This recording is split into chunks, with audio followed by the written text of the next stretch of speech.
සුබ දවසක් වේවා කියලා සියලු දෙනාම Help Me TV YouTube නාලිකාවට අදත් සාදරයෙන් පිළිගන්නවා.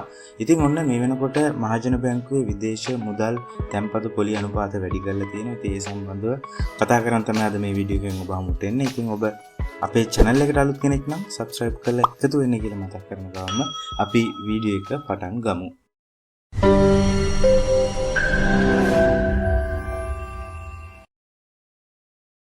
හරි ඉතින් ඔන්න මේ වෙනකොට ඔයාලට බලා ගන්න පුළුවන් මම මේ වෙනකොට ඉන්නේ මහජන බැංකුවේ වෙබ් අඩවියේ. ඉතින් මේ වෙනකොට වෙබ්සයිට් එකේ දාලා තියෙනවා මහා පරිමාණ තැන්පතු සඳහා විශේෂ පොලි අනුපාත ලබා ගැනීම සඳහා කරුණාකර පහත සඳහන් දුරකථන අංක වලින් භාණ්ඩාගාරය අමතන්න කියලා විදිහට සඳහන් කරලා තියෙනවා. දුරකථන ඇතුම් ටිකක්. ඉතින් ඔයාලට බලා ගන්න පුළුවන් 2026 මැයි මාසේ 12 වෙනි දින තමයි මේ බලපෑම් විදිහට මේ අප්ඩේට් එක සිද්ධ කරලා තියෙන්නේ. විදේශ මුදල් තැන්පතු කියලා. ඉතින් මේ විදිහට පල්ලෙහාට ගියන් පස්සේ ඔබට බලා ගැනීමේ හැකියාව තියෙන මුදල් වර්ගය මෙතනින් ඒ වගේම මේ මුදල් වර්ගයට අදාළ පොලි අනුපාත මෙතනින් සඳහන් වෙලා තියෙනවා. හරි ඊට පස්සේ ඉතින් ඔබට බලා ගන්න පුළුවන් මෙතන USDT කියන්නේ ඇමරිකානු ඩොලර් එකක් සඳහා 1.2 ඒ පහක් විදිහට සඳහන් වෙලා තියෙනවා. ඒ වගේම පවුන් එකක් සඳහා GBP එකට 101ක් හම්බෙලා තියෙනවා. යුරෝ එකක් සඳහා 0.04ක් විදිහට සටහන් වෙලා තියෙනවා. ඒ වගේම ඇමරිකානු ඩොලර් එකක් සඳහා 101කුත් ඒ කැනේඩියානු ඩොලර් එකක් සඳහා 0.05ක් විදිහට සටහන් වෙලා තියෙනවා. මේ විදිහට කරන්සි බොහොමයක අදාළ පොලි අනුපාත මේ විදිහට සටහන් කරලා තියෙනවා. ඉතින් මෙතන මේ ඔයාලට බලා ගන්න පුළුවන්. ඊට පස්සේ අපි යනවා පල්ලෙහා මේ තියෙන සාමාන්‍ය ගිණුම සඳහා ඔබ ස්ථාවර තැන්පතුවක් දාන්න බලාපොරොත්තු වෙනවා නම් විදේශීය මුදල් ලේඛකයෙක්ගෙන්. ඉතින් මෙන්න මේ වගේ පොලි අනුපාතයක් තමයි බලා ගැනීමේ හැකියාව තියෙන්නේ. කාල සීමාව මෙතනින් සටහන් කරලා තියෙනවා. ඒතකොට මාස 1, මාස 3, මාස 6, මාස 12 කියන මෙන්න මේ විදිහට කාල සීමාව සඳහන් කරලා තියෙනවා. ඒ අදාළ කරන්සි එකට මේ විදිහට පොලි අනුපාත මෙතනින් සටහන් කරලා තියෙනවා. එතකොට මේ USDT, GBP, යුරෝ, ඒ වගේම ඇමරිකානු ඩොලර් එක, කැනඩියානු එක මෙතන මේ විදිහට කරන්සි පහක පොලි අනුපාත සටහන් කරලා තියෙනවා. ඉතින් මේ විදිහට මම එකින් එක ඔබට පැහැදිලි කරන්න යන්නේ නැහැ. මේ විදිහට බලා ගන්න පුළුවන්. මාස 1, මාස 3, මාස 6 සහ මාස 12 කියන මෙන්න මේ විදිහට සටහන් වෙලා තියෙනවා. ඒ වගේ පල්ලෙහාට යනකොට ඔබට බලන්න පුළුවන් මාස 12. එන පොලිය මාසිකව ගනු ලබනවා නම් මෙන්න මේ වගේ පොලි අනුපාත තමයි සටහන් වෙන්නේ.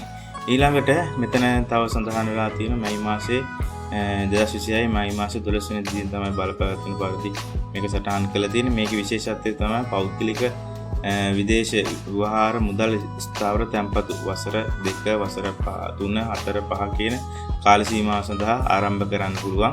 ඉතින් මේ විදිහට එතනත් පොලි අනුපාත සටහන් කරලා තියෙනවා. ඉතින් හරි අපි ඊට පස්සේ මෙතන බලමු ඔබට බලා ගැනීම හැකියාව තියෙන USDT. ඒ කියන්නේ දවස් 7ක් සඳහා ස්ථාවර තැන්පතු දාන බලාපොරොත්තු වෙනවා නම් මෙන්න මේ වගේ සාමාන්‍ය මේ තැන්පතු ආරම්භ කිරීමේ හැකියාව තියෙන ඩොලර් 50000යි. එතකොට අදාළ නව වාර්ෂික පොලි අනුපාතය 2.5 විදිහට සටහන් කරලා තියෙනවා. ඊට පස්සේ ඊතර දැන් ගොඩක් දෙනෙක් අපි දන්නවා පිටරට ඉඳන් විදේශ මුදල් ලංකාවට එනකොට බොහෝ දුරට ගොඩක් දෙනෙක් සාමාන්‍ය බැංකුවකට තමයි එවන්නේ. සමහර අය මෙන්න මේ විදිහට DFCC කියන්නේ අදාළ රටේ කරන්සි එකෙන් කියන්නේ විදේශ කරන්සි වලින් ඉතුරු කරන අය ඉන්නවා. ඉතින් ඒ අයට ඉතිරි කිරීම ගිණුම් වලට මෙන්න මේ විදිහට තැන්පතු තමයි සඳහන් වෙලා තියෙන්නේ. මේ ඉතුරු කිරීම ගිණුම් වල වාර්ෂික පොලි අනුපාත මේ විදිහට USDT වල මේක හැබැයි මෙතනින් පටන් ගන්න තියෙන්නේ 50000කට. ඒ කියන්නේ 5000කට මෙතන 5000කට මෙන්න මේ වගේ පොලි අනුපාතයක් තියෙන්නේ 5000 සිට 25000 දක්වා.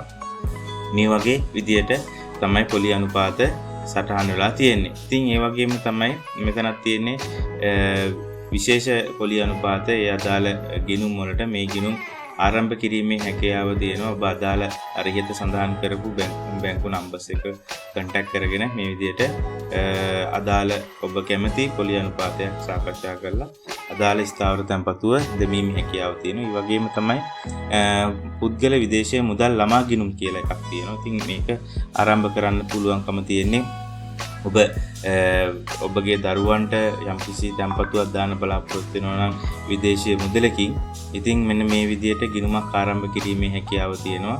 ඉතින් ඒකිත් මේ විදිහට පොලි අනුපාත ඔබට දැක බලා ගැනීමේ හැකියාව තියෙනවා. ආරම්භ කිරීමේ හැකියාව තියෙනවා. ඇමරිකානු ඩොලර් 2500න් තමයි ආරම්භ කිරීමේ හැකියාව තියෙන්නේ. එතකොට පොලි අනුපාත වාර්ෂික පොලි අනුපාතය මෙතනින් සටහන් කරලා තියෙනවා.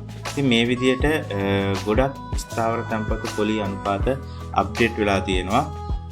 ඉතින් මේ අලුත් සිටුේෂන් එකත් එක්ක ඉතින් ඔබ ස්ථාවර තැන්පතුවක් දාන්න බලාපොරොත්තු වෙනවා නම් අදාළ ගිණුම අදාළ බැංකු ගිණුම් ශාඛාවට හරි නැත්නම් ඔබ ඉන්න රටේ අදාළ ඒජන්ට් කෙනෙක් කන්ටැක්ට් කරගෙන ඔබට ස්ථාවර තැන්පතු පොලි අනුපාත සාකච්ඡා කරලා මේ තියෙන හොඳ ස්ථාවර තැන්පතුවකට මුදල් තැන්පත් කිරීමේ හැකියාව තියෙනවා. ගිණුමක් විවෘත කර ගැනීමේ හැකියාව තියෙනවා. ඉතින් මේ සම්බන්ධව අපි වීඩියෝස් channel එකේ කතා කරලා තියෙනවා. කොහොමද විදේශීය ඉන්න ඒජන්ට් කෙනෙක් කන්ටැක්ට් කරගන්නේ මේ සම්බන්ධ තොරතුරු අපේ වීඩියෝස් වල අපි සාකච්ඡා කරලා තියෙනවා. ඉතින් මේ වීඩියෝ බලන්න කැමති නම් අපේ channel එක subscribe කරලා තියාගන්න කියලා මතක් කරන ගමන් අපි වීඩියෝ එකකින් සමු ගන්නවා. සියලු දෙනාටම ජය වේවා කියලා ප්‍රාර්ථනා කරනවා.